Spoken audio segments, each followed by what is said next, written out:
hello and welcome. It's wonderful to have you here.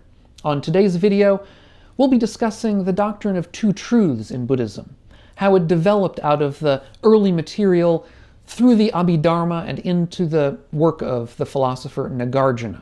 I'm Doug Smith of the Online Dharma Institute, that's onlinedharma.org. If you're new to this channel and interested in living a wiser and a kinder and a calmer life, consider subscribing to this channel and click the bell down below if you want to receive notifications when I come out with new videos. So the doctrine of two truths. It's an enormous topic. I dealt with the early material in a prior video, and I'll leave a link to that video down below in the notes. I'll give a short recap of that information at the beginning, and then we'll move on to the more sophisticated kind of material that we get from the Abhidharma and then into Nagarjuna. This video is going to be a very short synopsis of an enormous amount of philosophical development and material, so it's only going to serve as a real introduction, and we should not think that the material I'm going to be getting across here is by any means the final word. If you have other material you would like to discuss, certainly go ahead and put it down in the show notes. There's plenty here to discuss, and as I say, this is not going to be in any way a finished piece here. There's much more to be said. In any event, looking back at the last video, we looked at the way that the two truths doctrine can be said to have developed out of even the Upanishads, pre-Buddhist works of Vedic Brahmins, later Vedic Brahmins who are reinterpreting the Vedas through their own words. And this idea that the real world around us, this perishable world that we saw around us, was one level of reality, but that there was a deeper level of reality, a truth beyond the truth, or a reality behind the real, which was unperishable, which was eternal.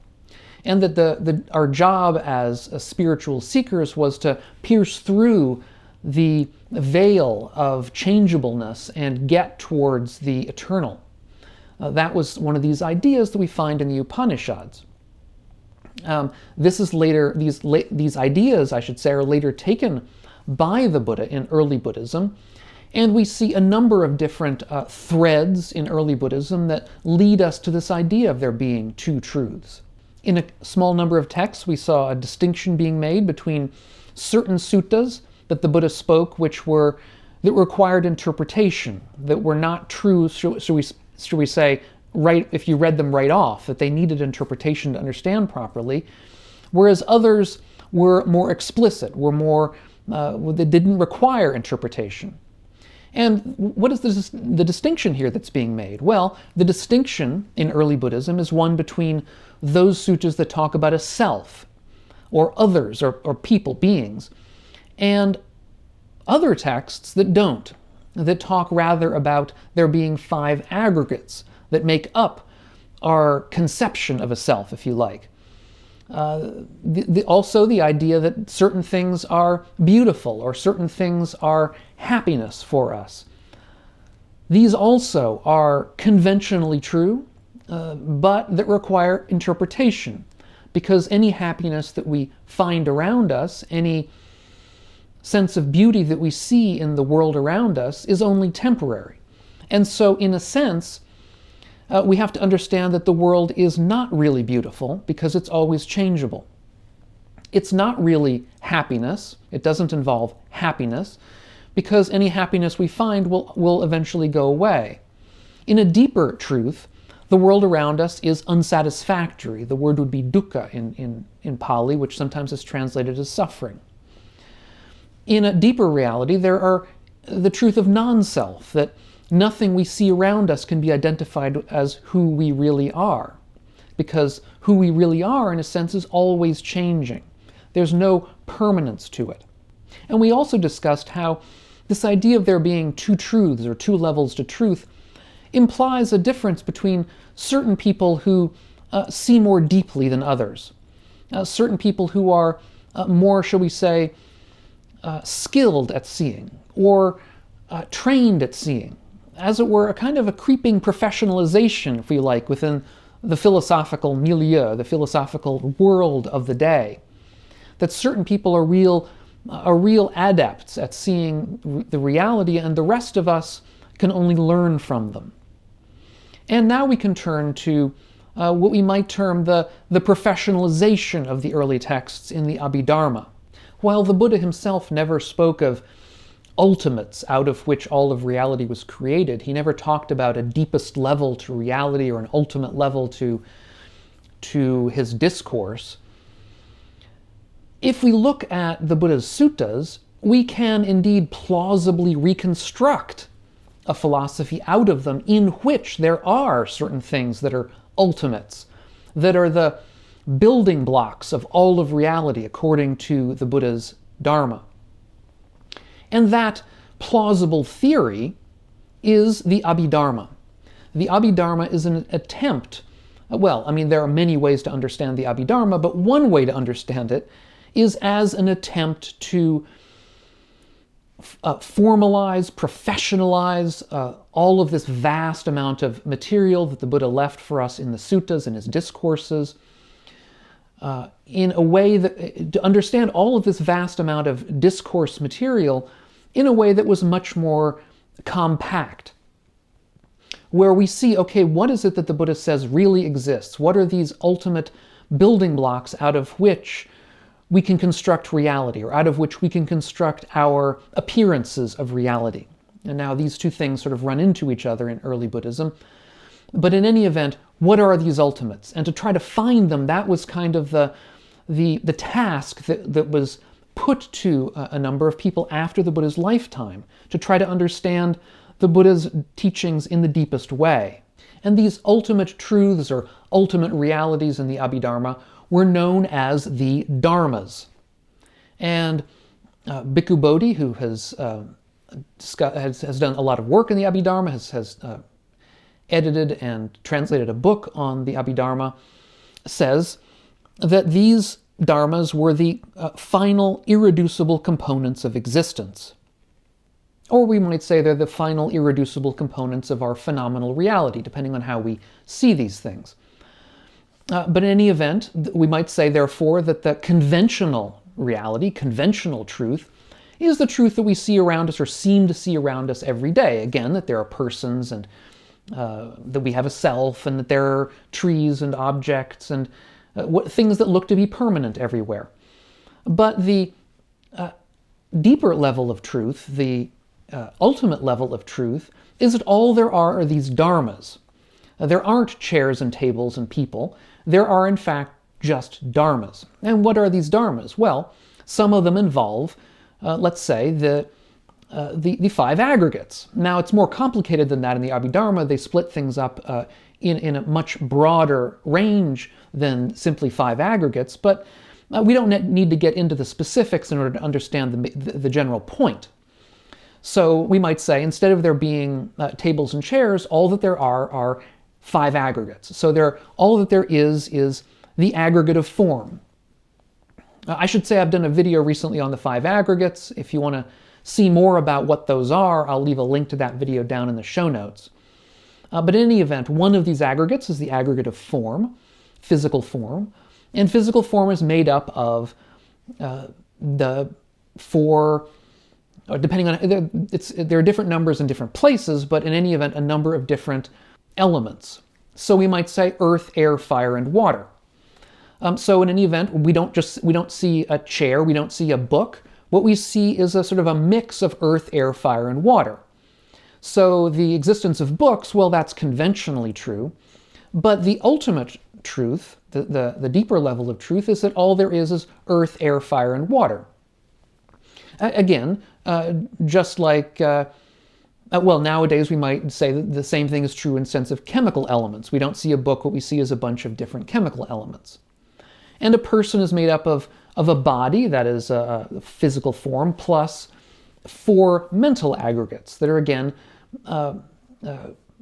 always changing. They're coming and going.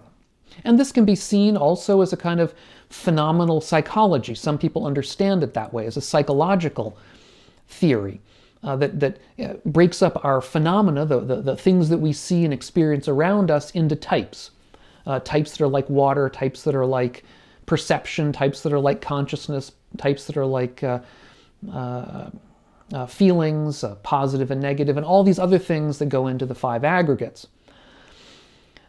Now, as I say, the Abhidharma actually splits things up a great deal more finely than I've just been mentioning here. They discuss many, many different dharmas. And indeed, when we get into actually reading some of these Abhidharma texts, they're very, very dry. They're essentially long lists of different kinds of dharmas and interrelations between them in different ways.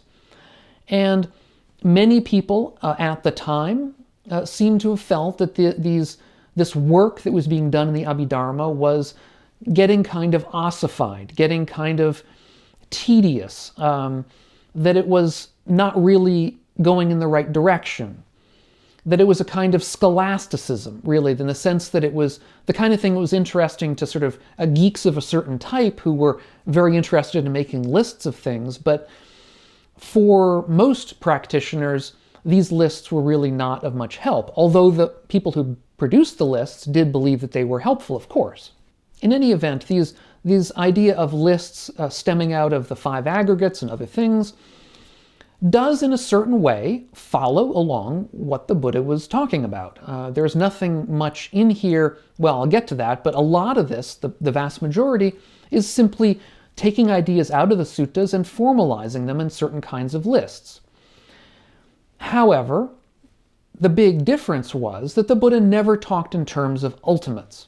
He never talked in terms of there being a final level to reality and understanding beneath which it was not possible to go. He never talked about these kinds of things. The Buddha was much more pragmatic than that.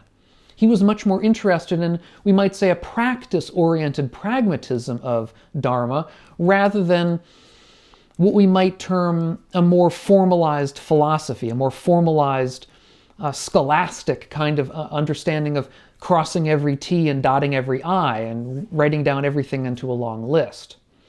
And it was this, I think, a collision between these two aspects that led to the next revolution. That is to say, a collision between the desire to be thorough and all-encompassing in the Abhidharma, collision with that, and this desire to be more pragmatic and be more practice-oriented that led to the development of the later schools out of what is termed in early Buddhism, or at least in the middle period of Buddhism, the prajnaparamita, or the perfection of wisdom.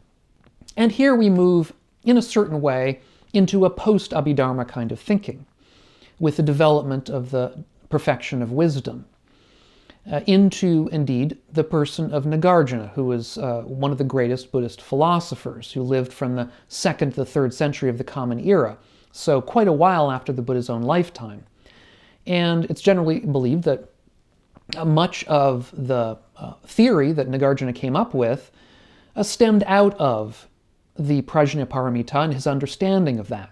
And in this thinking, we might say, it's a radical expansion of the Buddha's notion of the self to all of reality. So we can think of, the prajnaparamita might have said, we can think of each of these dharmas as like a self. And in the same way that the self is only conventionally true, but in an ultimate sense isn't true, isn't real, can be understood as a kind of a concept out of that we create out of our minds, in the same way each of these dharmas is only conventionally real, that in its ultimate sense it is empty of any real existence. That is, these dharmas aren't really the ultimate things out of which all of reality or all of our appearance are created. Instead, they're just other mental constructs. They are themselves empty of any inherent existence, empty of any inherent reality, empty of a self. And this radical interpretation led to the way that most of us, I think, who have heard of this Buddhist idea of the two truths, will understand the two truths to be. That is, there is a conventional truth in which there are dharmas, in which there are five aggregates, in which there are forms that are made up of earth, air, fire, and water, in which there are perceptions and consciousness and all the rest. And there is an ultimate truth in which all of these are empty. Indeed, the ultimate truth is just emptiness itself, in a way. That is, the ultimate truth is that all dharmas are empty, and all dharmas really means everything. Now, we can compare this to the earlier idea of two truths. I think it's good to keep that in mind. The earlier idea of two truths, we'll remember if we think back on it, is that the conventional truth is that there are persons and things and objects, and there are things that are happiness in our lives and the things that are beautiful. But the deeper level is that there aren't persons, but instead there are five aggregates. There isn't real happiness. Instead, there are temporary happinesses, we might say. But the deeper truth is that all things are unsatisfactory, all things are non-beautiful, all things are non-self. And in a sense, this later interpretation is taking that non-self portion and running with it. It's saying that really that non-self encompasses everything we really want to say when we're talking about ultimate truth, this second level of truth. But the rabbit hole goes even deeper than that, because this notion of emptiness, the emptiness of all things, is itself a concept, is itself, we might say, a dharma, and so it itself is also empty. That is, we have this distinction between these two truths, the conventional and the ultimate. Well, this distinction is itself a convention. It's itself conventionally true. It's itself a distinction that is empty. These are some of the things that are gotten across by Nagarjuna, this famous philosopher. And Nagarjuna lived, as I say, in the 2nd, 3rd centuries of the Common Era, and he was the founder of a school of Buddhism known as Madhyamaka, that is the middle way school, that's what Madhyamaka means in Sanskrit, which is taken to be a middle way between eternalism and nihilism. It's not eternalism because it says that nothing exists eternally or nothing exists permanently. It's also not nihilism because it doesn't say that nothing exists. Now, how exactly it says that it's not nothing that exists is more complicated. It involves dependent origination. It's too much for me to get into in this video because that's not really the topic of this video. But in any event, the idea here is to present us with a middle way. A middle way that is in itself kind of paradoxical. We might say, how do we understand this middle way? Is it a kind of monism, that is to say, a philosophy where only one sort of thing exists, that thing being emptiness? And if that's the case, if it's only emptiness that exists, doesn't that seem like a kind of nihilism? Well, as I say, for Nagarjuna, that's not the point, because emptiness itself is empty. But certainly other people around at the time sort of believed that Nagarjuna really was saying that everything was empty, and therefore it was expressing something that sounded an awful lot like nihilism. So, for example, the Yogacara school, which is a different school of early Buddhism, or I should say Buddhism in the middle period, in the early centuries of the Common Era, the people who became Yogacara Buddhists didn't want to go as far as Nagarjuna. They said that, well, there really is something underneath everything. This is this kind of non-dual consciousness. So what Nagarjuna wanted to say was simply emptiness. What the Yogacharans said was, it's more than just emptiness, it's non-dual consciousness. It's a kind of mental thing that seems to underlie everything that we see around us.